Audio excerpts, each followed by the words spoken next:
گزرے یہ زندگی تیری رضا میں،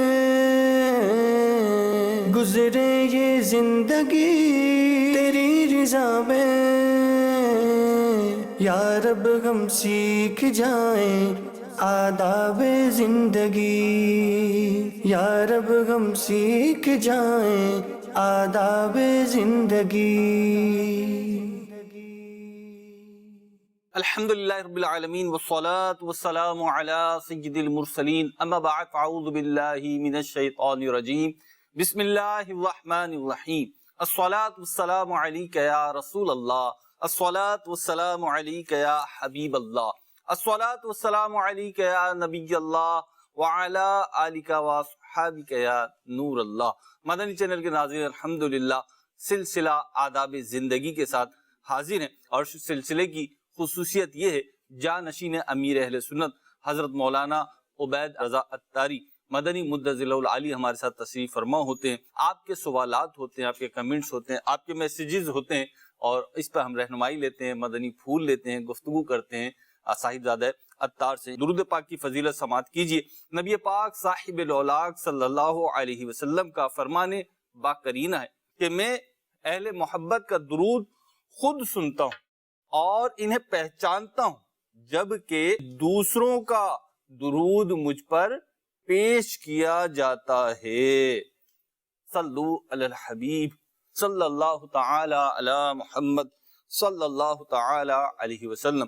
مدنی چینل کے ناظرین، درود پاک کو اپنے وظائف میں، اپنے اعمال میں، اپنے معمولات میں شامل کیجئے۔ جہاں محبت کا تقاضا ہے وہیں برکتوں کو حاصل کرنے کا ذریعہ بھی ہے۔ یہ جو ہم نے حدیث پاک سنی جس میں نبی پاک علیہ السلام نے فرمایا کہ اہل محبت کا درود میں خود سنتا ہوں، انہیں پہچانتا بھی ہوں، جبکہ اوروں کا درود، اس کے علاوہ جو افراد ہیں ان کا درود مجھ تک پہنچایا جاتا ہے۔ اس حدیث پاک سے پتہ چلا کہ نبی پاک علیہ السلام کو رب تبارک و تعالی نے معجزاتی سماعت، معجزاتی قوت سماعت عطا فرمائی ہے کہ آپ دور و نزدیک کی باتیں سن لیتے ہیں۔ خود ارشاد فرماتے ہیں اپنی سماعت کے بارے میں نبی پاک علیہ السلام، انی ارا ما لا ترون واسمع ما لا تسمعون، فرمایا خصائص کبریٰ کی حدیث پاک ہے کہ میں وہ دیکھتا ہوں جو تم نہیں دیکھتے، اور میں وہ سنتا ہوں جو تم نہیں سنتے۔ اس حدیث پاک سے ثابت ہوا کہ نبی پاک صلی اللہ تعالی علیہ وسلم کی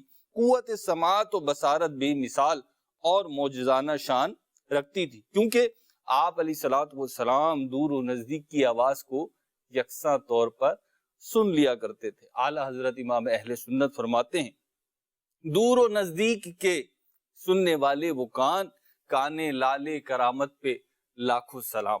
ماہنامہ فیضان مدینہ جنوری کا جو انشاءاللہ عز و جل آپ تک پہنچے گا، اس میں ایک مضمون ہے نبی پاک علیہ السلام کی مبارک آواز کے حوالے سے، اور اس میں ایک واقعہ لکھا ہوا ہے کہ جب نبی کریم علیہ السلام نے خطبہ ارشاد فرمایا حجت الوداع کے موقع پر، تو آپ علیہ السلام کی آواز مینا میں خطبہ ارشاد فرمایا تو اللہ تعالیٰ نے آپ کی آواز کو لوگوں کے سننے کو یہ طاقت و قوت عطا فرما دی کہ ہر فرد تک آپ کی آواز مبارک پہنچا کرتی تھی۔ اللہ تعالیٰ ہمیں درود پاک کا شیدائی بنائے۔ میں آج آپ کی طرف کچھ ایسی چیزیں بڑھانا چاہتا ہوں، ایسی احادیث بڑھانا چاہتا ہوں جس میں رزق بڑھانے کی طریقے بتائے گئے، یا یوں کہہ لیجئے ان نیکیوں کا ذکر پاک کیا گیا ہے کہ جن کو اختیار کرنے کی برکت اور فضیلت ایک یہ حاصل ہوتی ہے کہ بندے کے رزق میں اضافہ ہو جاتا ہے۔ آج جس طرف بھی آپ دیکھیے ایک رونا دھونا مچا ہوا ہوتا ہے، ناشکری کی اسی کیفیت ہے، مختلف الفاظ ہوتے ہیں، مختلف جملے ہوتے ہیں کہ جناب پورا نہیں ہو رہا، پورا نہیں پڑ رہا، برکت نہیں رہی، پہلے اتنے کم میں اتنے افراد گزارا کر لیا کرتے تھے، اب نہیں ہوتا۔ تو ان جملوں سے جہاں دیگر چیزیں ہیں نہیں کرنی چاہیے ایسی باتیں، ہر حال میں اللہ کا شکر ہی ادا کرنا چاہیے، لیکن اس گفتگو سے اسپیسیفکلی ایک بات تو واضح ہو رہی ہے کہ بے برکتی ہے۔ اب بے برکتی کیسے دور ہو، رزق کیسے بڑھے، تو آئیے چند احادیث کریمہ میں بیان کرتا ہوں کہ جن سے یہ پتہ چلے گا کہ وہ کون سی نیکیاں ہیں جن کے ذریعے سے رزق بڑھتا ہے۔ ایک صحابی رضی اللہ تعالی عنہ حضور پر نور صلی اللہ تعالی علیہ وسلم کی خدمت اقدس میں حاضر ہوئے اور رزق کی تنگی کا بتاتے ہوئے عرض کی دنیا نے مجھ سے پیٹ پھیر لی. ایک محاورہ ہے، اس کا مطلب ہے دنیا تنگ ہو گئی. آپ علیہ الصلوۃ والسلام نے فرمایا کیا وہ تسبیح تمہیں یاد نہیں جو فرشتوں کی تسبیح ہے اور جس کی برکت سے روزی دی جاتی ہے. طلوع فجر کے ساتھ 100 بار کہا کرو سبحان اللہ وبحمدہ سبحان اللہ العظیم وبحمدہ استغفر اللہ. یہ تسبیح کتنی دفعہ کہنی ہے؟ 100 ٹائم طلوع فجر کے بعد. ایک دفعہ دوبارہ سن لیجئے، سبحان اللہ وبحمدہ سبحان اللہ العظیم وبحمدہ استغفر اللہ. فرمایا دنیا تیرے پاس ذلیل و خوار ہو کر آئے گی. وہ صحابی رضی اللہ تعالی چلے گئے اور پھر کچھ دن کے بعد حضور نبی کریم صلی اللہ علیہ وسلم کی خدمت میں حاضر ہو کر عرض کرنے لگے یا رسول اللہ صلی اللہ تعالی علیہ وسلم، دنیا میرے پاس اس کثرت سے آئی کہ میں حیران ہوں کہاں اٹھاؤں اور کہاں رکھوں. ہم دنیاوی اعتبار سے مختلف چیزیں، مختلف ایفرٹس کرتے ہیں اور پریشانیوں کو دور کرنے کے لیے، تنگیوں کو دور کرنے کے لیے، فراخی رزق کے لیے مختلف طریقہ کار اپناتے ہیں. انہیں اپنانا بھی چاہیے جو شریعت کے دائرے میں ہے. ایفرٹس کرنی چاہیے، کوششیں کرنی چاہیے، لیکن اس کے ساتھ ساتھ یہ روحانی پہلو بھی اپنے پاس رکھنا چاہیے، پیش نظر رکھنا چاہیے اور اختیار کرنا چاہیے کہ وہ طریقے جو احادیث کریمہ میں خود مصطفیٰ جان رحمت صلی اللہ علیہ وسلم نے بیان فرمائے کہ یہ اختیار کرو گے تو تمہارے پاس ایسا ہوگا.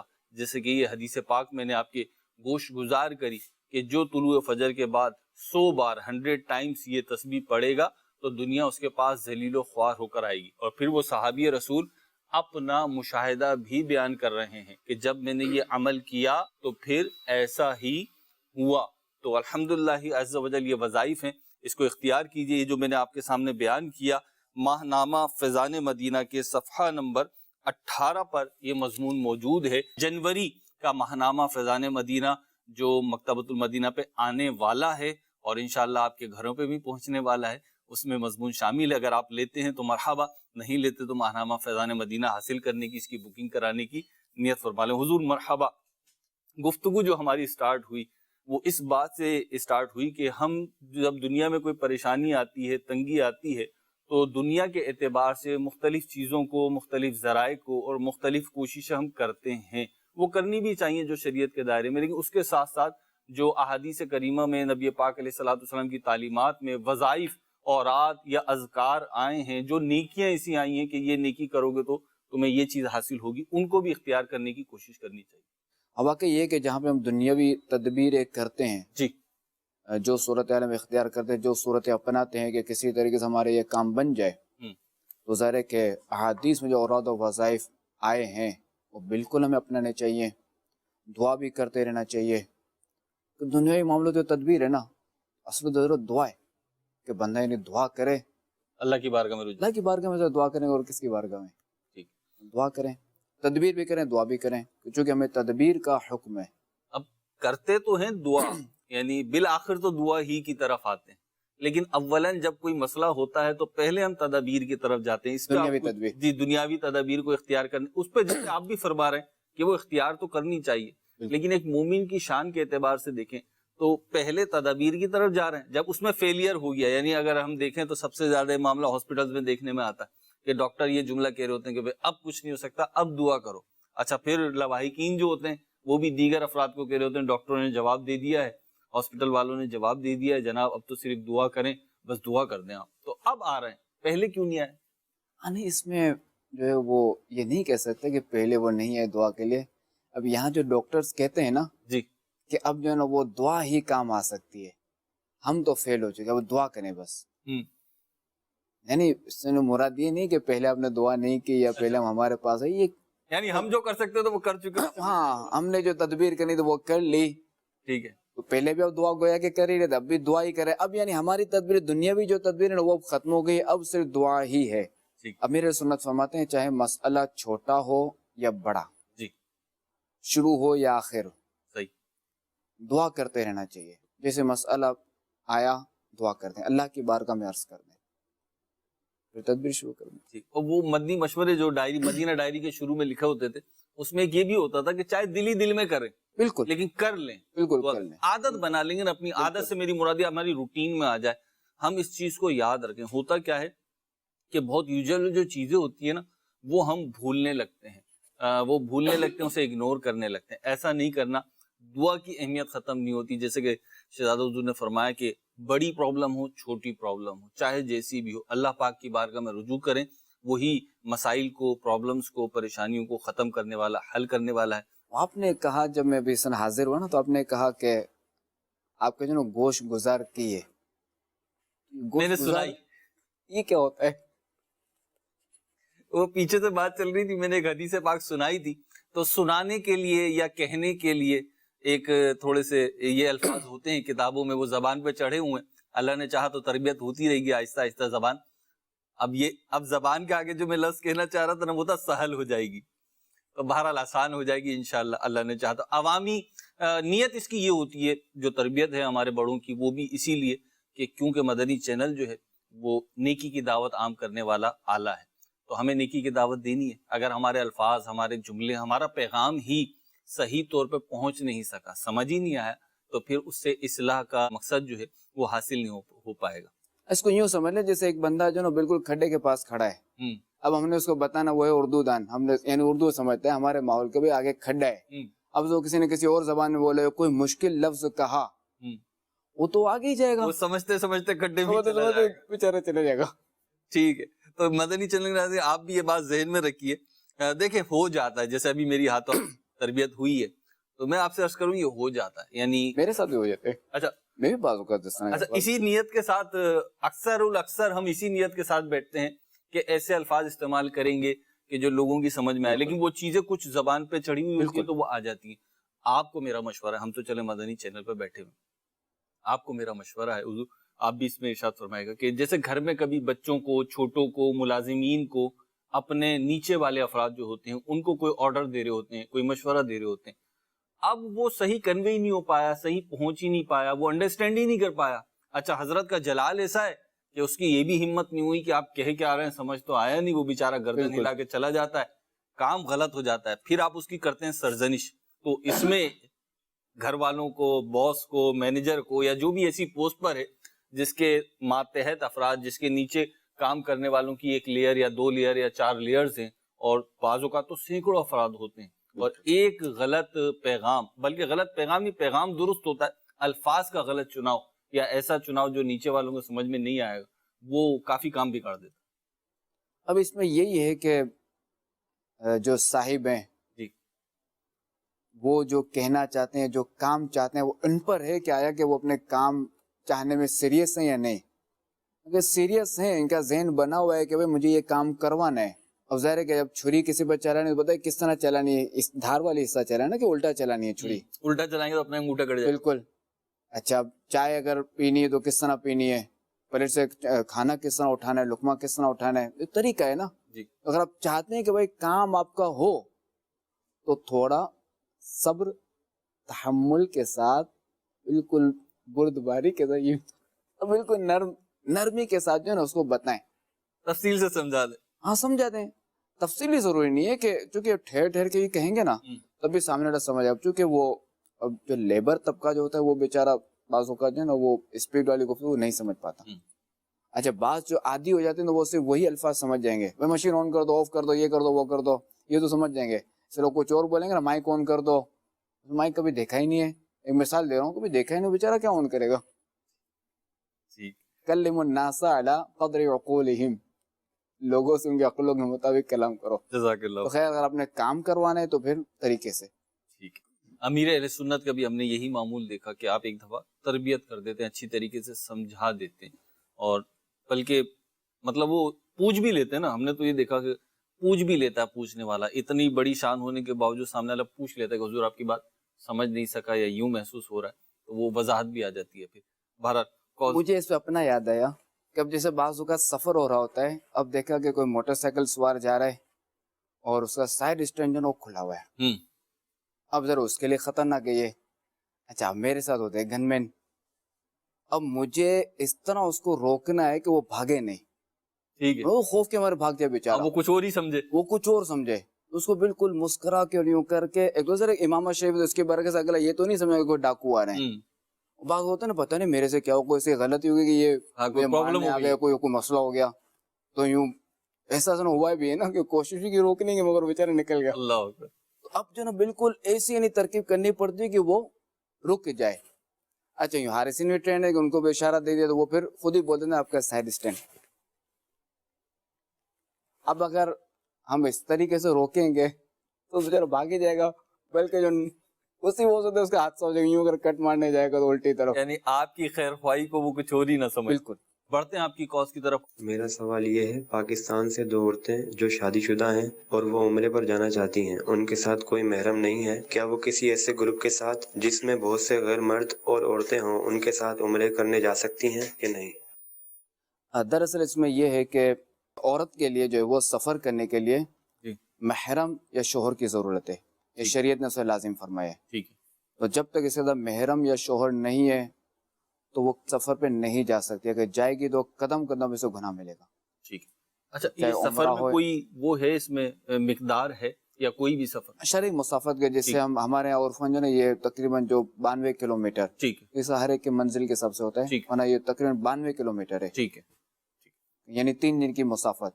بلکہ باہری شریف میں لکھا ہوا ہے کہ 1 دن کی مسافت بھی عورت جو ہے نا وہ بغیر محرم یا شوہر کے نہ جائے, نہیں جا سکتی. اب 1 دن کی مسافت 30 کلومیٹر تقریباً بنے, صحیح, شہر سے باہر.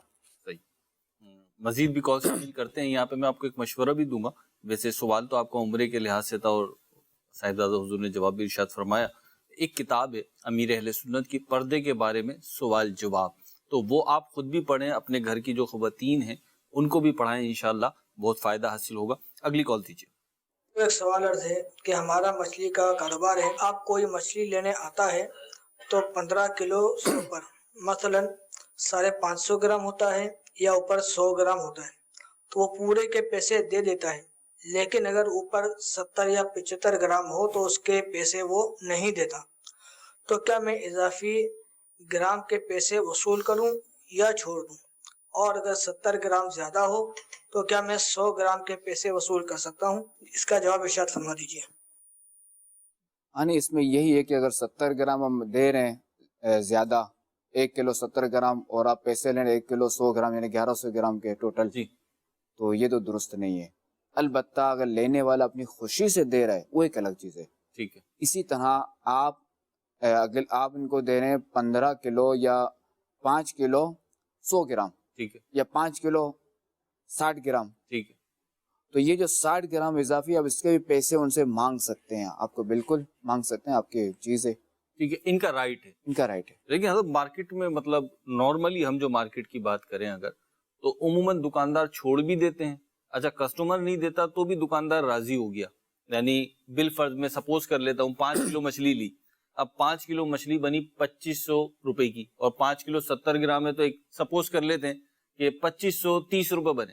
اب وہ دکاندار نے کہا جی 2530 روپے دے دیں, اس نے 2500 روپے دیے, دکاندار نے کہا بھائی 30 روپے, کہا بس چھوڑو جانے دو, تو اب دکاندار بھی رکھ لیتا ہے اور یہ بھی چل دیتا ہے, تو رضامندی تو پائے گئی, تو کسٹمر جو ہے وہ گناہگار تو نہیں ہوگا.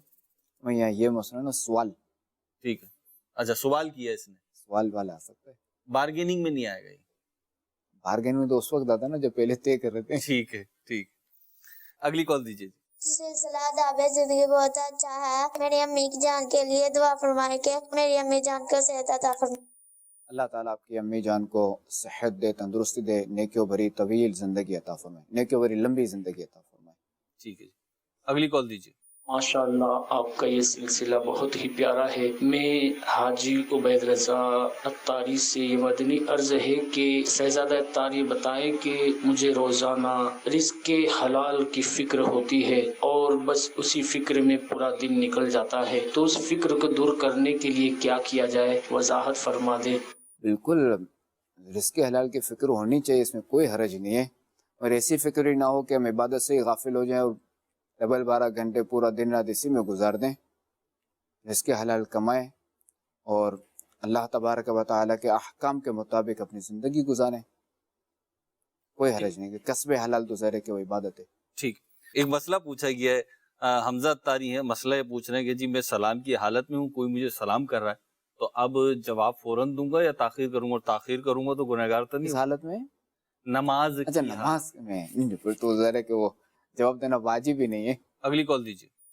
میں میڈیکل اسٹور چلاتا ہوں، کچھ ادویات ہمارے پاس اسٹاک رکھی ہوتی ہیں، بسا اوقات ان کی قیمت بڑھ جاتی ہے، تو اب سوال یہ ہے کہ کیا ہم ان ادویات کو نئی قیمت پر فروخت کر سکتے ہیں یا ہمیں ان ادویات کو پرانی قیمت پر ہی فروخت کرنا ہوگا؟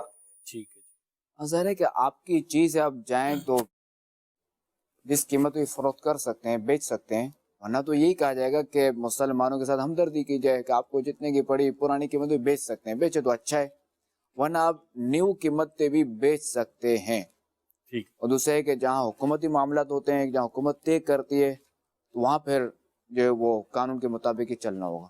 ٹھیک ہے۔ نعیم فیض ہیں لاہور سے، سوال کر رہے ہیں کہ مزار شریف پر جائیں کسی اور نماز کا وقت ہو جائے، نماز پڑھنی ہو، نوافل پڑھنے ہو تو کس طرح پڑھیں، کس طرف پڑھیں؟ ظاہر ہے کہ وہ قبلہ شریف کی طرف ہی پڑھیں گے، مزار شریف سے ہٹ کر پڑھیں گے بالکل، یا ہاں قبر کے سامنے، تو جیسے یوں سمجھے کہ یہ قبر ہے، جیسے یہ قبر ہے ٹھیک ہے، اور یہ قبلہ ہے، ٹھیک ہے، تو اب ہم قبر کے سامنے نہیں پڑھیں گے، ٹھیک، قبر سے ہٹ کے پڑھیں گے، یعنی قبر کا سامنا نہ ہو، قبر کے سامنے ایسی سمت میں پڑھیں گے، قبلے کا ہی قبلے کا سامنا تو کرنا ہی ہے، بالکل، لیکن قبر کا سامنا، قبر بیچ میں نہ ہے۔ قبر بیچ میں نہ آئے۔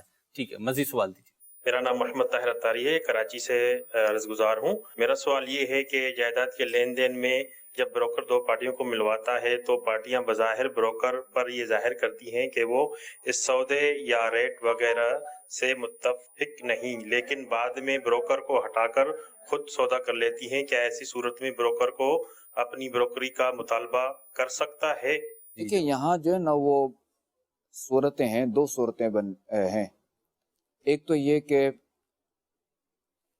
ان کی سمجھ سودا نہیں آیا ابھی، بیچنے والے کی سمجھ میں نہیں آیا، خریدنے والے کی سمجھ میں نہیں آیا، تو اس بنا پہ یہ ہٹا رہے ہیں بروکر کو اور انہوں نے کینسل کر رہے ہیں، جی، اب تو کوئی حرج نہیں ہے، ٹھیک ہے۔ اب بعد میں اگر ان کا ذہن بن گیا، کچھ ہو گیا، تب بھی اخلاقاً تو یہی ہے کہ ابھی اسی بروکر کو جو نا یہ بلا کر اور ترکیب کریں، ٹھیک ہے، اس نے جب محنت کی تھی وہ رائگاں نہ جائے اور اس کو بروکری دی جائے، ایک تو یہ صورت ہے۔ ٹھیک، دوسری یہ کہ بروکر کو اس لیے ہٹانا ہے تاکہ جو دو پیسے بچ جائیں، کمیشن نہ دینا پڑے۔ کمیشن نہ دینا پڑے، تو یہ تو ظاہر ہے کہ جھوٹ بھی اور اس کے ساتھ جو اس بیچارے کی جو محنت ہے وہ ضائع کر رہے ہیں، ٹھیک، وہ ظاہر ہے کہ وہ بروکری کا حقدار بنا، اب یوں اس کو ہٹا رہے ہیں دھوکے سے، تو یہ تو جائز نہیں ہوگا۔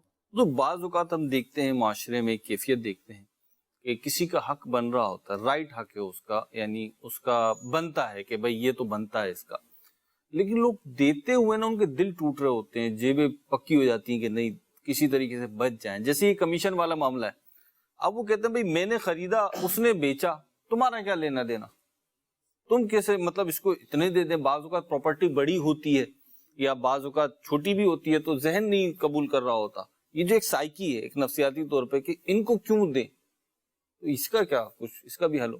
سنا ہے نا کہ پیسہ جو نا وہ کہہ کر نکلتا ہے نا، مسئلہ تو یہ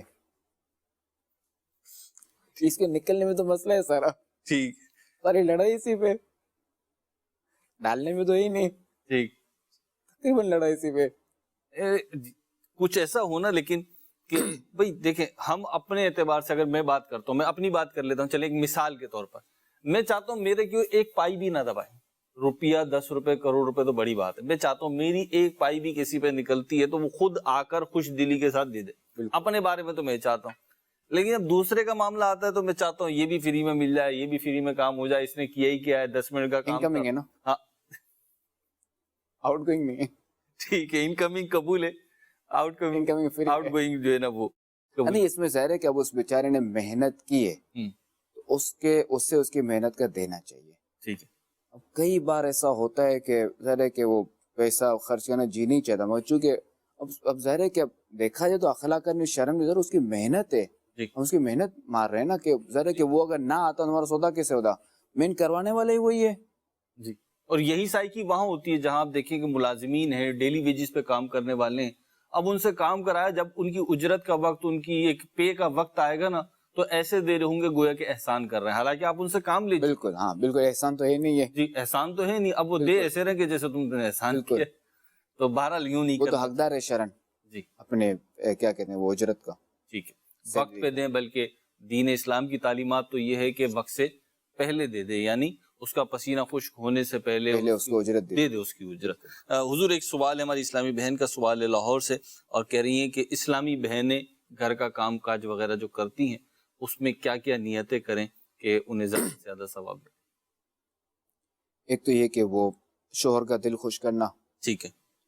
اچھا اب اگر ظاہر ہے کہ وہ شوہر کے والدین ہیں جی تو ان کی بھی خدمت کی نیت کی جائے، ظاہر مسلمان ہیں تو ان کا دل خوش ہوگا، اللہ کی رضا حاصل ہوگی. خوش دلی کے ساتھ تو نہیں بنتا. یہ ہے کہ وہ اسراف سے بچوں گی. ٹھیک ہے. شوہر نے جو مجھ پہ بھروسہ کیا، اس نے اپنا مجھے مال دیا، جی کہ اس نے بھروسہ کیا نا اس پر، ٹھیک ہے. اس میں جو ہے وہ جتنا ہو سکے میں ایسی بچت کروں. ایسی بچت بھی نہیں کہ نہ خود کھا سکے نہ کسی اور کو کھلا سکیں، جی یعنی ضائع نہیں کرنا. ٹھیک ہے. یہ چند نیتیں ہو سکتی. یہ چند نیت. باقی یہ کہ بسم اللہ شریف پڑھ کے کام کروں گی. ٹھیک ہے. ایک نماز کی یعنی عبادت میں کوئی کوتاہی نہ ہوگی، ٹھیک ہے. نہیں ہوگی. اپنی حسب حال جیسے کہ صاحبزادہ حضور نے بیان کی، کچھ یہ نیتیں، کچھ اور بھی مزید آپ کے حسب حال ہو سکتی ہیں. بالکل ہو سکتی. ایک ہمارے پاس ٹیکسٹ میسیج آیا ہے، سوال آیا ہے، اور ایسا لگ رہا ہے طالب علم ہے، کہہ رہے ہیں لکھنے پڑھنے کا تو شوق ہے لیکن کوشش کے باوجود یاد نہیں رہتا اور پڑھا جاتا نہیں ہے. شوق ہے لیکن پھر بھی پڑھا نہیں جاتا، ایسی صورت میں کیا کریں؟ شوق پہ غور کیا جائے کہ وہ شوق کس کیٹیگری کا ہے. پڑھنے کا بات شوق ہوتا ہے نا کہ بندہ ان شوق میں کیا کیا کر ڈالتا ہے. جی اب یہ شوق ایسا ہے پڑھنے والا کہ اس میں پڑھ نہیں سکتا. آپ اب البتہ یہ ہے کہ کوئی ایسی رکاوٹ آ جاتی ہے یا کوئی ایسا مسئلہ ہے، وہ ایک الگ چیز ہے. نہیں، وہ جو آپ پیچھے بات کر رہے تھے میں چاہوں گا اسے وہ کنٹینیو کریں آپ. وہ اچھی مطلب پوائنٹ ہے کہ جانا چاہیے. آپ جو کیٹیگری والی بات بیان کر رہے تھے، شاید آپ یہ کہ شوق کس کیٹیگری کا ہے. ٹھیک ہے، یعنی اس کو آپ نے کس طرح کی کتابیں پڑھنے کا؟ نہیں دینی کتاب پڑھنی ہے. اب یہ ٹھیک ہے میرا شوق ہے میں دینی کتابیں پڑھوں، جی یہ شوق کس کیٹیگری کا ہے، اچھا درجہ کیا ہے اس کا؟ درجہ کیا ہے. ٹھیک ہے. یعنی ایک تو یہ کہ آپ نے جو نا یہاں جانا ہے ٹھیک ہے. یا آج یہ چیز کھانے جانی ہے ٹھیک ہے. کیونکہ گھر پہ کھانا کھا لیا ہے، گھر پہ کھانا بنا یہ چیز کھانے اس کا شوق ہے، اور ادھر کتابیں رکھی ہوئی ہیں، تو آپ پتا چلے نا کس لیول کا اختیار شوق ہے. کرو. ٹھیک ہے جی. آپ تو یہ میرے مراد یہ درجہ بندی. ٹھیک ہے، ڈسکرائب کریں اور شوق کو بڑھائیں. جو بالکل. چیزیں بڑھانے والی ہیں مدنی چینل دیکھتے رہیے. سلسلے کا وقت تو پرندے کی طرح اڑ چکا ہے، ختم ہو چکا ہے. حضور آپ کا بہت بہت شکریہ، جزاک اللہ خیر، آپ تشریف لائے اور بڑے پیارے مدنی پھول ملے. امید ہے کہ مدنی چینل کے ناظرین نے بھی بہت کچھ سیکھا ہوگا، خود میں نے بھی بہت کچھ سیکھا ہے الحمدللہ رب العالمین. میں تو پہلے سوال سے ہی تربیت ہو رہی تھی. تو انشاءاللہ مدنی چینل پر ہمارے مختلف پروگرام آتے رہیں گے، آپ وہ دیکھتے رہیے. صلو علی الحبیب صلی اللہ تعالی علی محمد صلی اللہ تعالی علیہ وسلم. گزرے یہ زندگی تیری رضا میں، گزرے یہ زندگی تیری رضا میں، یا رب ہم سیکھ جائیں آداب زندگی، یا رب ہم سیکھ جائیں آداب زندگی.